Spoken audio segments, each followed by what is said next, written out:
Hello friends, मेरा नाम है अमित और आप देख रहे हैं दिल्ली एनसीआर का नंबर 1 सर्विस सेंटर सूरज कंप्यूटर्स। आज एक हमारे पास लेनोवो का लैपटॉप आया है।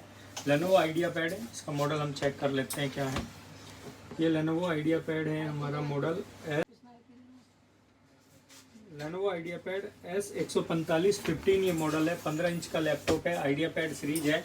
प्रॉब्लम की यदि हम बात करें, प्रॉब्लम है हमारी मशीन ऑन नहीं हो रही है। हम चार्जर भी लगा के एक बार चेक कर लेते हैं। चार्जर लगाने के बाद भी आप देखोगे इसमें पावर की लाइट नहीं आ रही है।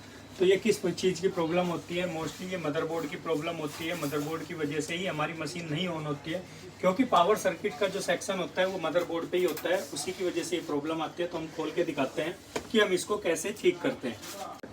तो ये हम इसको खोल लेते हैं। स्क्रू खोलने के बाद ये हम खोलते हैं। ये आप देखोगे ये हमारा मदरबोर्ड है। विदाउट हार्ड डिस्क कस्टमर के यहाँ से आया है। तो इसकी कंडीशन आप देखोगे, थोड़ा कंडीशन ख़राब हो रखी है कि काफ़ी टाइम से